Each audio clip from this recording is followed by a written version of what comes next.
A Milei le gusta hablar mucho de esto. De marxismo cultural. Vamos al marxismo cultural. Tiene otras cosas como cambio climático, digamos, agenda de género, todo lo que es el marxismo cultural. Pero el presidente argentino no es el único político de Latinoamérica. El marxismo cultural. Teve uma técnica desse marxismo cultural. Se inventaron el marxismo cultural. Y no faltan sus pares de Europa. Denominamos el marxismo cultural. Líderes de opinión, comunicadores, pensadores de derecha se suman a los políticos que llevan años hablando de ello.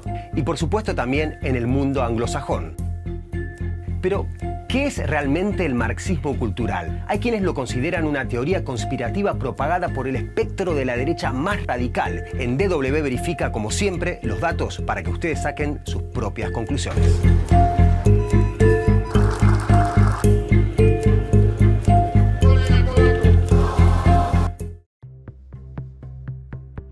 La idea se venía desarrollando unas décadas antes, pero se considera que el debut del concepto sobre papel se da a principios de los 90. El primer texto que hace mención al marxismo cultural se publicó en 1992 y se llamó La Escuela de Frankfurt y la Corrección Política.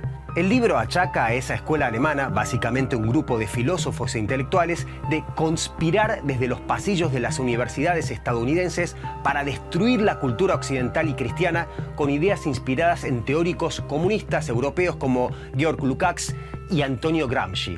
Sí, dicho de manera resumida. La idea fue tomada y difundida a fines de los 90. La encargada de popularizarla fue la organización de la derecha cristiana Free Congress Foundation. For the first time, Americans today are not free to say what they think. Por esa época el término extendido era corrección política. Hoy también tenemos, entre otros, wokeness, globalismo, multiculturalismo. Pero marxismo cultural fue uno de los términos preferidos de la conocida como alt-right o derecha alternativa estadounidense que ayudó a impulsar a Donald Trump a la presidencia en 2017. El marxismo cultural es más bien una creación ficcional de la nueva derecha, ¿sí? Lo que existe obviamente es el marxismo. Con la idea de marxismo cultural no se quiere dar cuenta de lo que podríamos decir, bueno, aquellos autores marxistas que propondrían transformaciones en el plano de lo cultural, y uno podría pensar o en la Escuela de Frankfurt, por pensar algo, incluso en el propio Gramsci, sino que se lo utiliza más como una forma de estigmatización, como una forma de inclusión de una cantidad de problemáticas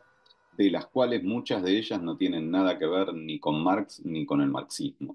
Una forma de estigmatización, dice el experto consultado. ¿Se trata de una teoría conspirativa? De alguna manera recuerda al llamado bolchevismo cultural, el concepto utilizado ampliamente por los ideólogos de la Alemania nazi para, digamos, meter en una misma bolsa toda expresión cultural y a los autores que simplemente no eran del agrado de Adolf Hitler. Y hablando de paralelismos, justamente quienes difundieron la teoría del marxismo cultural en los 90 eran antisemitas explícitos, algo que continuó hasta cierto punto durante el paso de los años, como es el caso de la estadounidense Michael Enoch, una especie de influencer neonazi que en 2017 decía lo siguiente: no vamos a retroceder ante este lavado de cerebro del marxismo cultural judío con el que los han adoctrinado para ser idiotas útiles de los sistemas de las finanzas internacionales, el capitalismo y la guerra, a quienes están representando, lo sepan o no. Por eso están aquí luchando contra nosotros que simplemente queremos defender a la clase trabajadora blanca, nuestros derechos y nuestra nación. Pero volviendo al caso más actual, el de Milei, ¿lo aplica el mandatario argentino como un concepto antisemita? Cuando empezó a aparecer en el escenario político, Javier Milei enfatizó mucho esta cuestión del marxismo cultural y en primer lugar lo asoció con el cambio climático, pero no así, como decía recién, en el antisemitismo que no está presente, al menos en la vertiente argentina, mucho menos desde el que el presidente Milei ha dicho que se va a convertir al judaísmo. Esto está muy claro en el caso de Milei, pero no solamente, también estuvo en Bolsonaro en Brasil y también es posible verlo en muchos grupos de las nuevas derechas, bueno, en Estados Unidos también. Entonces se da este fenómeno medio paradójico donde conviven dentro de esa misma acusación de marxismo cultural sectores antisemitas y sectores pro-israelíes. Así pues, podríamos decir que actualmente no todos los que utilizan el concepto aplican el trasfondo antisemita, pero que respecto a si es una teoría conspirativa, sí se puede afirmar que es una invención sin base. Al menos es, como decíamos al principio, una bolsa gigante y reutilizable en la que entra todo lo que no le gusta a quienes la sostienen, y con el objetivo de sumar seguidores de los más radicales.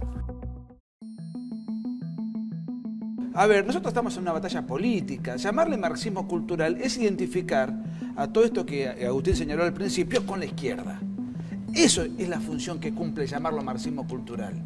Quienes hablan de marxismo cultural aseguran que en Estados Unidos y en todo el mundo occidental la universidad está dominada por la izquierda, aún admitiendo que la izquierda o las ideas progresistas tengan preponderancia en el ámbito académico. Otra cosa es hablar de una hegemonía absoluta. Echemos un vistazo a Latinoamérica. Si analizamos las mejores universidades del mundo según el índice QS World University Rankings, de las 15 mejores de la región, el 40% son privadas y el 26% son católicas. Sobre todo estas últimas son poco sospechosas de querer destruir la civilización cristiana, el objetivo del marxismo cultural según los que emplean el concepto. Además, no hay que olvidar que Latinoamérica es una de las regiones más desiguales del mundo, lo que también se refleja en la diferencia de impacto e influencia entre centros públicos y privados. Los centros de educación privada, las universidades privadas y algunos otros centros que no siendo universidades son centros de pensamiento, son claramente formadores de potenciales líderes o al menos de personas con capacidad de gestión o de incidencia que tienen o están claramente orientados en esta dirección y que se han ido derechizando de una manera creciente. Algo parecido pasa con los medios de comunicación o con los donantes más bien. Toda la derecha señala a George Soros, sobre quien ya hicimos un programa, pero muy pocos hablan de otros mega donantes más ricos como Rupert Murdoch y la familia Koch, difícilmente vinculables a campañas pro aborto o a favor de los derechos de las diversidades sexuales. Incluso Trump, que ahora denuncia que los demócratas impulsan el culto de lo transgénero, en 2012 apoyó la participación de una mujer transgénero en Miss Universo. Por lo tanto, quienes aseguran que el mundo académico o incluso el mediático está total y absolutamente dominado por la izquierda o el progresismo, están basándose en una teoría engañosa. Sea como sea, las ideas radicalizadas al máximo pueden ser extremadamente peligrosas. Como ejemplo, el del tristemente célebre terrorista neonazi noruego que acabó con la vida de 77 personas en 2011. En el manifiesto que subió a internet antes de los atentados, Anders Breivik, ultraderechista e islamófobo, aseguró que buscaba salvar a Noruega y Europa occidental de los musulmanes y del marxismo cultural.